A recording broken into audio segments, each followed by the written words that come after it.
Hey, ça fait un moment que je tournais cette vidéo et je me dis si je le fais pas maintenant, je le ferai jamais, donc c'est parti. En gros, récemment, j'ai lu un livre de Virginia Woolf, maintenant ça doit faire 1 mois et demi, 2 mois, et il y a plein de trucs qui m'ont sauté aux yeux par rapport à ce qui se passe en ce moment et tout ça. Ça fait une déflagration dans ma tête, et je me suis dit, waouh, Virginia Woolf, elle a écrit ça il y a 100 ans, à peu près, et on en est toujours là, quoi. Il y a quelque chose qui était ultra réjouissant dans le fait de voir une telle acuité dans ce qu'elle disait, et surtout à l'époque, il y a 100 ans. Et en même temps, donc au début j'étais genre survoltée quand j'ai commencé la lecture, et puis petit à petit, ça m'a un peu genre oppressée en fait de me dire on en est toujours là 100 ans après. Donc ouais, je vais essayer de retranscrire, de dire un peu ce qui m'a marqué. Et, pour commencer, en fait, c'est le titre. Les mots veulent toujours dire quelque chose, et enfin, pour n'importe qui, les mots veulent toujours dire quelque chose. Les mots ont un sens, on peut pas leur faire dire n'importe quoi. Quand on utilise un mot et pas un autre, c'est pas pour rien. A fortiori, quand c'est un auteur ou une autrice. Et du coup, de traduire ce titre, le titre de Virginia Woolf, par Une chambre à soi, enfin, de mal traduire en fait ce titre, ça aurait été problématique pour n'importe quel auteur, n'importe quelle autrice, de mal traduire un titre. Mais dans ce livre, qui est vraiment féministe, je pourrais pas employer un autre terme, pas traduire par Une chambre à soi, alors qu'en fait c'est un lieu à soi, quoi. C'est vraiment j'ai presque envie de dire no comment, mais en fait si, parce que c'est ultra important. Et ouais, en fait la chambre, ben, c'est vraiment la sphère domestique, c'est tout ce qu'on a rattaché au féminin.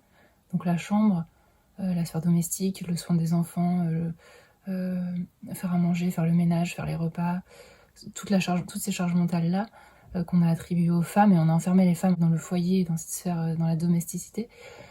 Donc traduire par Une chambre à soi, là où en fait Virginia Woolf parle d'argent et de lieu à soi pour se réapproprier son propre pouvoir, pour pouvoir écrire, pour pouvoir créer une œuvre.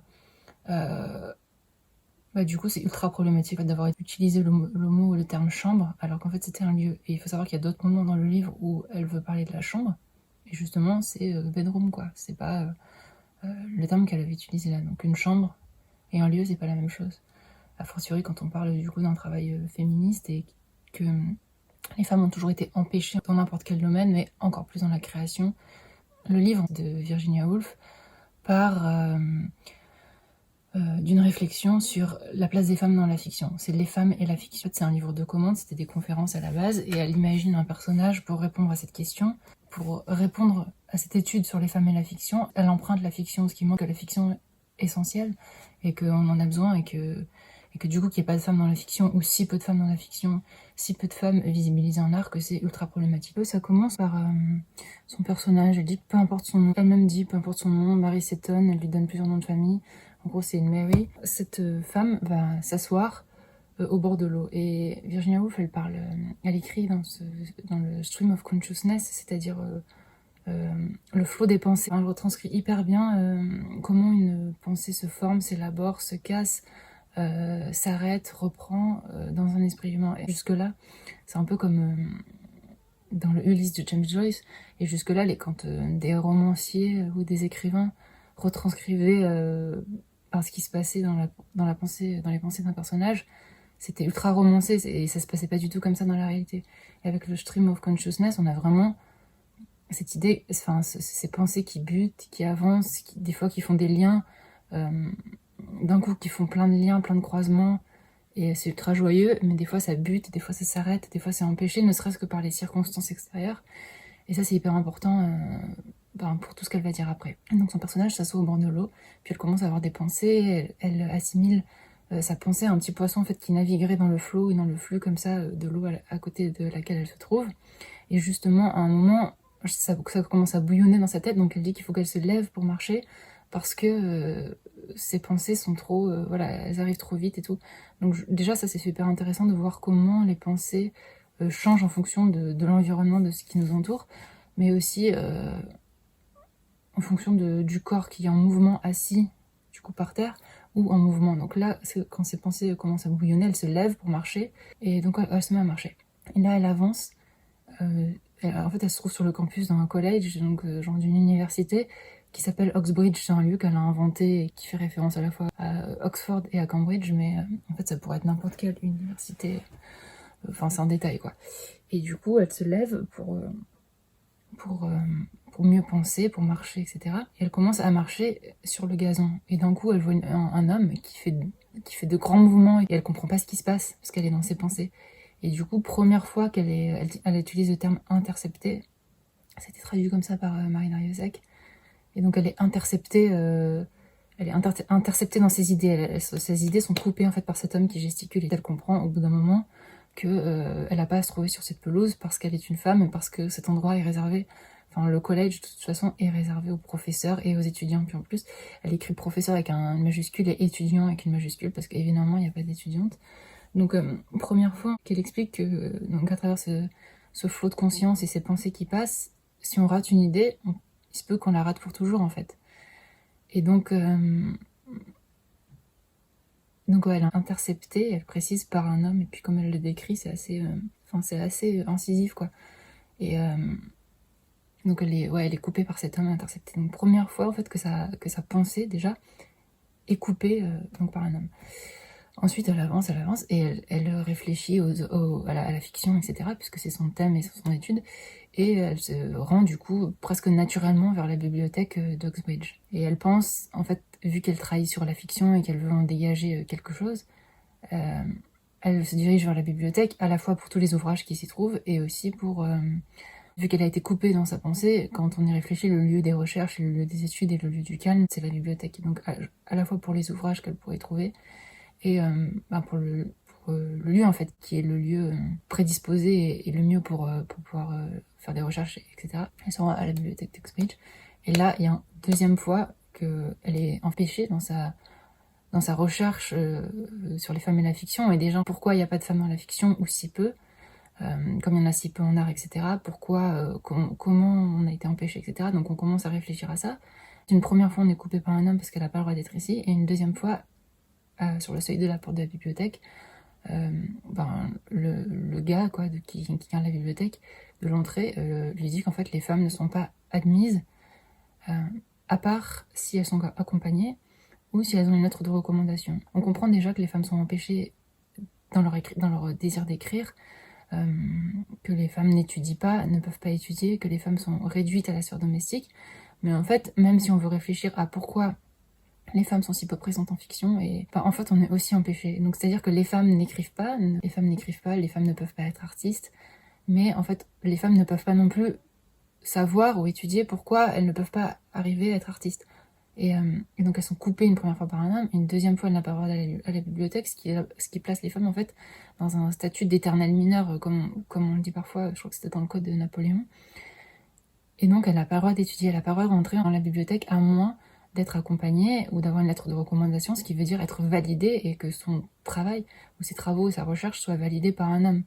Et elle explique que tout travail sur le sexe est toujours polémique, ça la place ça place les femmes dans un statut d'éternel mineur, mais en plus de ça, presque ça les barricade et ça les enferme dans quelque chose où elles ne peuvent même pas essayer de comprendre pourquoi elles sont enfermées, puisqu'il faudrait pour cela être appuyées par des hommes, et qu'en fait les hommes ne vont pas, si les hommes n'incluent pas les femmes dans l'éducation, dans les campus, etc., ils vont pas payer ou pas écrire une lettre de recommandation ou pas prendre sur leur temps pour accompagner une femme à la bibliothèque qui voudrait faire ses propres recherches.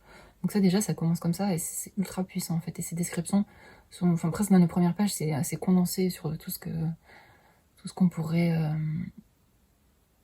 qu'on pourra trouver ensuite dans le livre. Et ensuite, qu'est-ce qui se passe? Ah oui, ensuite donc elle déambule un petit peu comme ça, et c'est marrant parce qu'en fait du coup elle observe les saisons, elle observe les couleurs qu'il y a à l'extérieur parce que c'est le début d'automne, et elle observe les fleurs, elle observe les couleurs, elle observe l'eau qui passe, donc du coup comme les flots des pensées, le flot qui passait de la rivière, et du coup ça fait vraiment une opposition entre les pierres froides, rigoureuses du campus, la bibliothèque qui est fermée à double tour, et de l'autre côté l'observation des saisons. Et du coup je pense que Marie Darrieussecq, elle se demande si c'est une écriture féminine ou masculine, pas par essence, mais qui serait construite, et forcément en n'ayant pas accès aux mêmes choses. Et elle explique que par exemple dans la littérature ou en art, par exemple, et littéraire, un champ de bataille. Un champ de bataille, c'est les écrivains qui ont écrit sur ça. En fait, on considère direct que c'est quelque chose de littéraire. Alors que si on est à la ferme, à la maison, enfermé dans ce truc plus presque pastoral, Virginia Woolf, elle écrit beaucoup sur la nature, ça se ressent vraiment dans son œuvre. Cette atmosphère-là, en fait, c'est pas littéraire. Parce qu'on a aussi enfermé les femmes dans la sphère domestique, mais on les a aussi assignées là en disant que ça n'avait pas de valeur, en fait. Alors qu'un champ ou le campus avec les pierres, etc., la rigueur des hommes, etc., c'est littéraire, c'est artistique, mais l'observation des saisons, du temps, on va dire que c'est féminin, en fait, comme si on s'attachait à quelque chose de très futile. Et donc déjà, tout ça, c'est ultra puissant. Donc ensuite, le soir, elle se rend, elle déambule, je sais plus si c'est le midi ou le soir, elle se rend à un dîner chez une amie, et il se trouve qu'elle mange pas, en fait, ce qu'elle aurait aimé manger, un meilleur repas, quoi. Et du coup, elle réfléchit à pourquoi elles n'ont pas accès à de meilleurs... pourquoi elles peuvent pas se nourrir comme elles en auraient envie. Et du coup, on peut penser là aussi que c'est un détail, mais en fait, pas du tout, parce que l'argent, c'est pas un détail, il faut arrêter de dire que c'est un détail. Et justement, tout le livre de Virginia Woolf, il faut un lieu à soi pour pouvoir écrire, pour pouvoir créer, parce qu'elle s'intéresse forcément à une écrivaine, mais ça pourrait marcher pour n'importe quel autre artiste ou n'importe quel autre domaine, donc il faut un lieu à soi, et de l'argent, donc du temps pour écrire. Et donc, on pourrait penser que c'est... presque banal ou un détail de dire pourquoi on peut pas manger ça, telle chose plutôt que telle autre, mais en fait c'est ultra important parce que c'est l'argent qui va injecter du pouvoir, de la visibilité, donc de la représentation. Et donc elle parle aussi du campus, qu'en fait quand elle marche sur la pelouse en fait et qu'elle se fait dégager par les types, elle dit que ça fait 300 ans en fait que les hommes se transmettent cette pelouse entre eux. Et du coup, elle peut être dégagée comme ça parce qu'elle est l'intrus. Cette notion du fait que c'est vraiment pas un détail quand elle dit ça fait 300 ans qu'ils se transmettent cette pelouse, c'est parce que la transmission se fait qu'entre les hommes et du coup les lieux de pouvoir, le campus, elle explique comment ça a été créé seulement par des hommes, puisque l'argent qui a permis de construire tout ça, elle parle des fondations, et en fait c'est marrant parce que c'est vraiment les fondations du campus, mais en fait c'est les fondations de la société aussi qui sont patriarcales, des valeurs patriarcales, que l'argent a été injecté par les hommes et que du coup c'est un lieu de pouvoir pour les hommes, ces privilèges restent entre eux, et qu'une femme n'est pas admise, que ce soit sur la pelouse, ce qui est quand même délirant, ou à la bibliothèque. Et donc après, à son repas, elle mange pas ce qu'elle aurait aimé manger, parce qu'en fait, les femmes n'ont pas autant d'argent, n'ont pas de capital, et c'est vraiment pas un détail, puisque ceux qui créent le campus sont des hommes, mais du coup, ceux qui créent les bourses, par exemple dans le campus pour étudier, ce sont des hommes, donc ils les attribuent à des hommes. Je me demande c'est quoi la destinée. Je nous vois tous en quarantaine, je peux pas me lamenter. Interdit de respirer, obligé de se battre en permanence. Pas vraiment libre de s'exprimer. Et donc, dans ce repas, elle mange pas ce qu'elle veut, et elle réfléchit pourquoi l'amie chez qui est invitée n'a pas d'argent, en fait, à injecter dans des projets, à visibiliser, à transmettre à des femmes, et donc pourquoi les femmes n'ont pas de pouvoir, n'ont pas de visibilité, ne sont pas représentées, ne sont pas entendues. Et elle réfléchit en fait au fait que son amie n'a pas d'argent, c'est très modeste en fait sa somme d'argent, mais qu'avant elle, la mère de son amie n'avait pas d'argent, et la mère de son amie n'avait pas d'argent, etc. Et du coup, c'est vraiment cette idée de transmission et d'héritage, elle est très présente, quoi. Et sans argent, on n'a pas de temps, et sans temps, on n'a pas de liberté de penser, de temps pour créer, enfin, on n'a pas de place en fait pour créer. Et puis quand on doit s'occuper des choses ou toujours demander l'aval de son mari, de son frère, de son père, peu importe, pour pouvoir ne serait-ce que se rendre à une bibliothèque. Et ensuite, il me semble que c'est le lendemain, je sais plus si c'est l'après-midi ou le lendemain, bref, elle se rend du coup dans la bibliothèque d'un musée, il me semble, où cette fois elle a le droit d'aller. Et donc elle réfléchit aux femmes et la fiction toujours. Elle fait semblant d'être surprise, mais évidemment qu'elle n'est pas surprise en vrai. Du coup, en travaillant sur les femmes et la fiction, qu'est-ce qu'il lui faut ? Il lui faut des livres en fait de fiction écrits par des femmes. Et donc elle va à la bibliothèque et elle demande des livres de fiction écrits par les femmes. Mais il n'y en a pas. Et du coup, ces pages, elles sont... C'est parmi les meilleures pages, je trouve, du livre. Et ouais, évidemment, il n'y a pas de femmes qui écrivent dans la fiction, parce que pour tout un tas de raisons, donc elle va approfondir ensuite, où il y en a très peu. Et du coup, il n'y a pas de femmes qui écrivent de la fiction, mais il n'y a pas non plus de femmes qui étudient pourquoi les femmes n'écrivent pas de fiction. Elle explique ça très bien, et elle dit qu'il faudrait, au lieu d'avoir une 150e personne qui parle de Napoléon, une 75e qui parle des études de la poésie, de Keats, etc., qu'il suffirait d'une seule, en fait, pour étudier ça, et pour se passer du côté de la sociologie, ou étudier une seule étudiante, en fait, qui pourrait étudier ça. Mais voilà, comme tout est barré, tout un parcours du combattant, d'une combattante, voilà, elle a pas de livre. Donc en fait, elle veut des livres de fiction écrits par des femmes, elle n'en a pas. Elle veut des livres écrits sur les femmes, des études en fait sur pourquoi les femmes n'écrivent pas de fiction, il n'y en a pas. Et du coup, après, elle dit, en fait, des hommes qui auraient écrit sur les femmes. Et là, elle se retrouve avec une pile, genre, une pile immense de livres, ce qu'il a fait bien hier. Parce qu'en fait, elle dit, ça me faisait penser un peu à ce qui se passe en ce moment et sur les plateaux télé, même partout, à la radio et tout.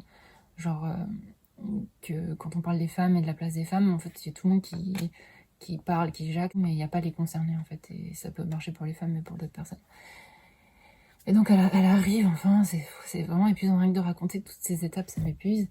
Et elle arrive à la bibliothèque avec cette pile comme ça, puis en fait, elle arrive pas à travailler, elle arrive pas à mettre en forme ses idées, à prendre des notes, et elle regarde autour d'elle, et elle voit que des étudiants, en fait, parce qu'il y a que des hommes qui étudient, comme j'ai dit, et donc elle les voit prendre plein de notes, et en fait, ça pourrait l'amuser au début, mais ça la frustre très vite de voir à quel point ils ont une méthodologie, à quel point c'est ultra facile pour eux. Elle dit, il prend un livre, elle a envoyé un à côté qui a une pile de livres, il prend chaque livre un par un, et en 10 minutes, il écrit, en plus il fait des bruits d'autosatisfaction en écrivant, ce qui est à l'air assez insupportable. Il arrive à sortir à peu près en 10 minutes la substance d'un livre, à mettre les passages clés, les citations, elle le voit écrire. Et elle, en fait, elle n'y arrive pas parce qu'elle n'a pas de méthodologie, et là elle explique comment l'éducation, l'enseignement et l'enseignement, puis le fait d'étudier ou pas, forme un esprit, quoi. Et donc elle n'a pas été formée à ça, elle n'a pas la méthodologie, en fait, pour aller aussi rapidement qu'un homme dans ce qu'il faudrait extraire d'un livre. Elle le dit, aucune méthodologie, aucune idée de par où commencer, et finalement elle s'enlise, même quand elle arrive, vu qu'elle n'est pas à égalité, en fait, avec ses étudiants, elle s'enlise et elle n'arrive pas à sortir la moelle de ces livres-là. Donc elle montre très bien comment, de plusieurs façons, elle est empêchée.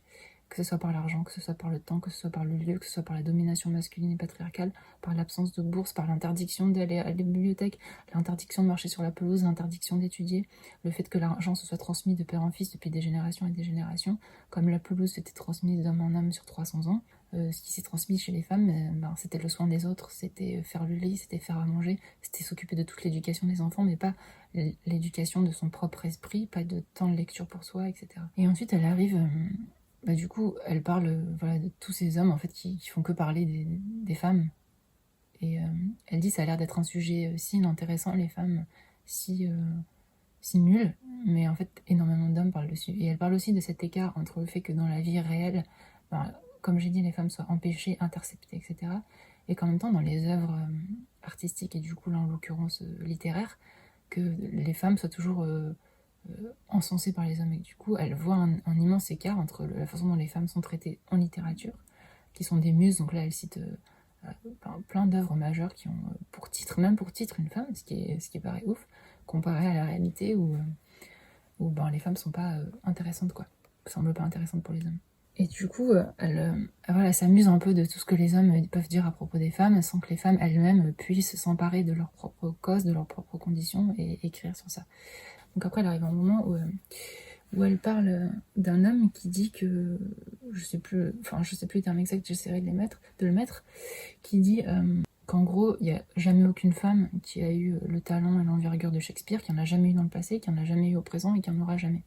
Virginia Woolf, on s'attend à ce qu'elle démonte ça et qu'elle dise non, c'est pas vrai, des femmes ont autant de talent, etc. Mais en fait, elle dit, c'est pour ça que je trouve ce livre écrit avec plein d'acuité, et elle dit, oui, en fait c'est vrai, il n'y a aucune femme avec le talent de Shakespeare. D'après, elle explique pourquoi. Et elle imagine si Shakespeare avait eu une sœur avec le même talent, enfin le même désir et les mêmes prédispositions pour écrire, et les mêmes envies, en fait, tout simplement pour écrire. Et elle explique, elle met leur destin en parallèle comme ça, et elle explique pourquoi cette femme qui aurait les mêmes envies d'écriture que Shakespeare, qui serait la sœur de Shakespeare, donc née à la même époque, qui aurait grandi dans la même famille, enfin du coup vraiment elle l'aimait presque sur un plan d'égalité. Elle explique pourquoi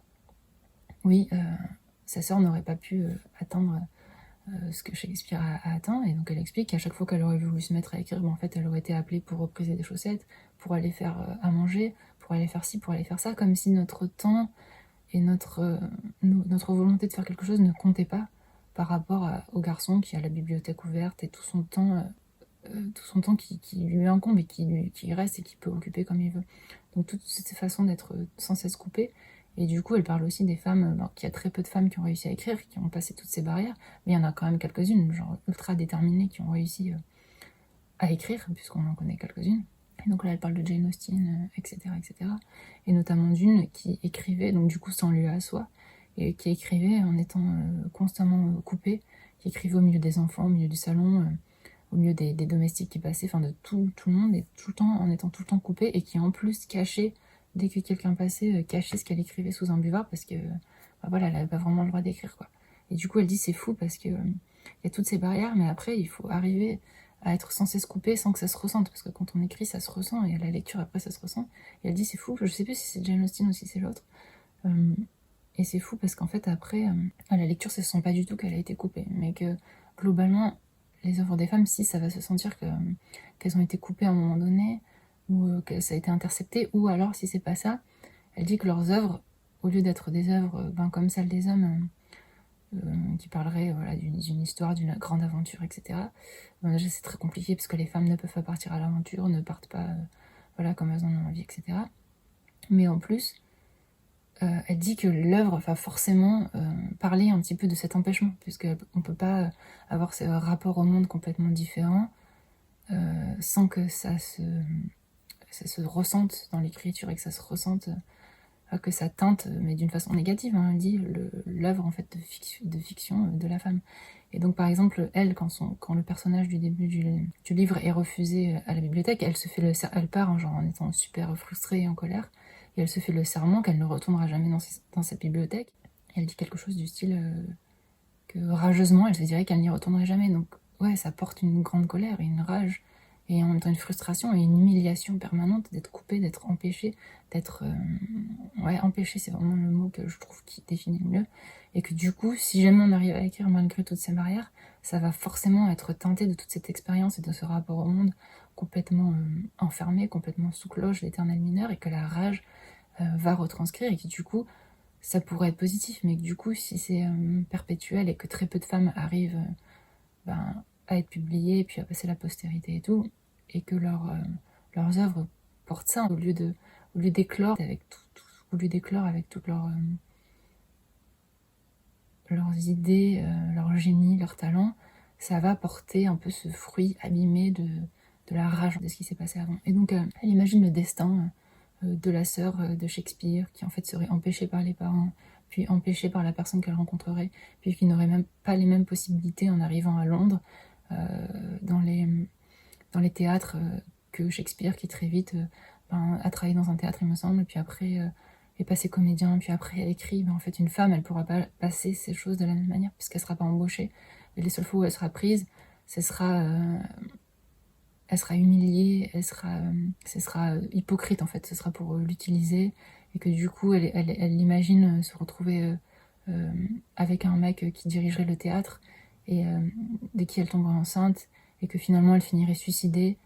C'est super triste quand elle parle de ça, de son destin, du destin de la sœur de Shakespeare, je crois qu'elle dit Judith Shakespeare, qui finirait suicidée en fait à force d'être empêchée, à force de se heurter à des murs comme ça perpétuellement, et qui même, c'est au-delà d'être empêchée dans sa vie, ensuite c'est de suicide, et ensuite elle le dit qu'elle serait enterrée à un carrefour de Londres, dans l'indifférence la plus complète et la plus générale. Ça vous fait peur, une meuf qui s'affirme, qui envahit la scène, c'est ta sœur, est-ce que c'est ta fille? Pourquoi tu la harcèles? Les impôts de la réussite, les critiques ce qu'elle suscite, ça aurait l'air con si un jour je me suicide. Et ça m'a déchiré le cœur quand j'ai lu ce passage, parce que c'était tellement vrai.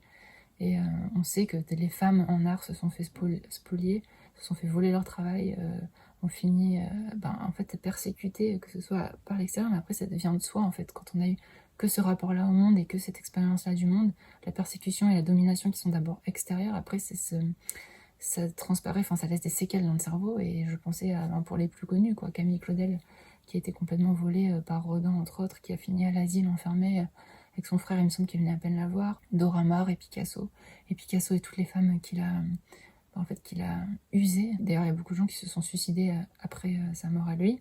Et du coup, là, le suicide de la sœur imaginaire de Shakespeare était tellement réel.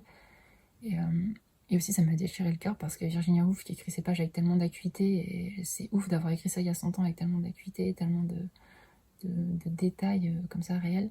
Je pensais aussi au fait que elle ait fini bipolaire et qu'elle se soit suicidée elle-même alors qu'elle écrivait sur ces femmes persécutées, dominées, qui pouvaient sortir que un empêchement et qui à force finissait soit dans la folie, soit dans le suicide, soit les deux.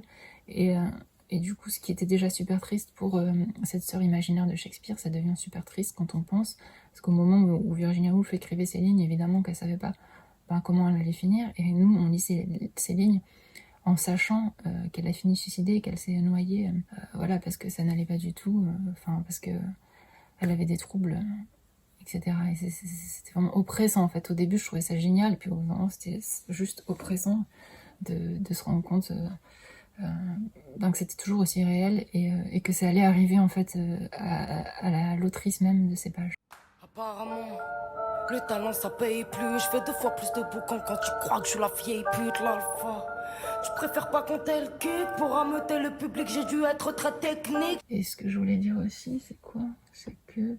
Ah oui, en fait, en ce moment, j'entends pas mal de féministes qui disent on a assez parlé, on a assez dit, ça y est, les gens sont au courant, en fait. Et maintenant, et après quoi? Qu'est-ce qui va se passer? Qu'est-ce qui se passe? Qu'est-ce qu'on fait maintenant? Donc il y a eu MeToo qui a libéré la parole. T'en trouvais ça génial, et oui, c'était bien, et c'était important, et c'était nécessaire. Mais rien que là, avec le hashtag double peine, je sais pas si vous avez suivi, il y a des femmes qui ont réussi à parler, qui ont réussi à passer toutes ces choses qu'elles ont subies, à se rendre dans des commissariats pour en parler.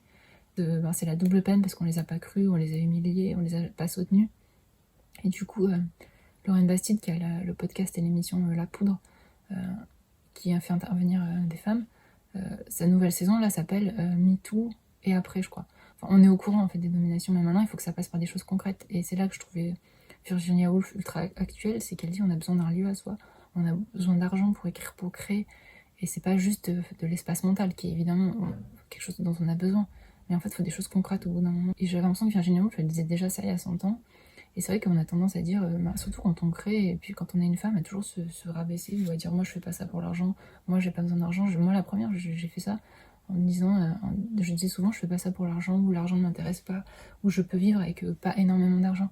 Mais en fait c'est ultra problématique de dire ça, parce que non, en fait si j'ai quelque chose à dire, si je fournis un travail, et ben oui, dans cette société capitaliste qui crée, qui reflète la valeur par l'argent, bah oui, alors j'ai besoin de cet argent pour vivre, pour payer mes factures, mon loyer, etc.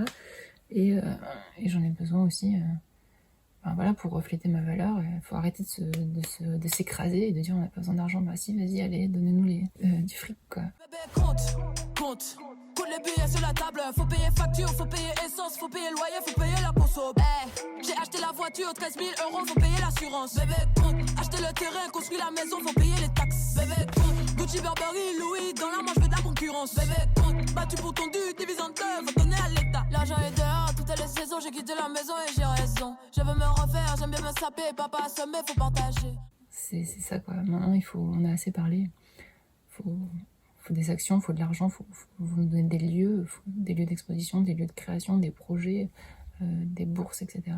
Et même récemment encore avec Christo, là, qui a emballé l'Arc de Triomphe, on faisait que de dire que c'était que lui, on mettait que son nom en avant, alors qu'en fait c'était le couple littéralement qui créait les œuvres à deux, voire pour certaines des plus connues, c'était surtout elle qui avait créé apparemment, et c'est insupportable toujours mettre en avant l'homme. C'est plus que mettre en avant, c'est carrément invisibiliser et nier l'existence de la deuxième personne. Au mieux, certains et certaines pensaient qu'elle l'aidait, entre guillemets, à faire des choses, mais elle l'aide pas. Elle réalisait des choses, elle réalisait son art au même titre que son mari, voire plus. J'ai sûrement oublié des choses, mais comme d'hab, je mettrai des inserts, des passages du livre, parce que c'est ultra important, et parce que j'ai envie, en fait, qu'on entend dans cette vidéo les passages traduits par Dario Sec, qui est vraiment écrit super bien, et qui, au passage, au moment où elle traduisait ce livre de Woolf, donc Un lieu à soi, elle écrivait en même temps un livre que j'avais adoré, que j'ai lu genre en 2016 ou 2017, 2016 il me semble, sur Paula Baker, qui est la première peintre en fait femme à avoir représenté le corps nu d'une femme, genre une femme qui représente le corps nu d'une femme sans passer par le regard masculin et sans être cette muse finalement qu'on enferme. qui est bien pratique à enfermer, pour la laisser sous cloche et sous domination, et comme empêchée, et jamais représentée par elle-même, et jamais entendue par elle-même, et jamais visibilisée par elle-même.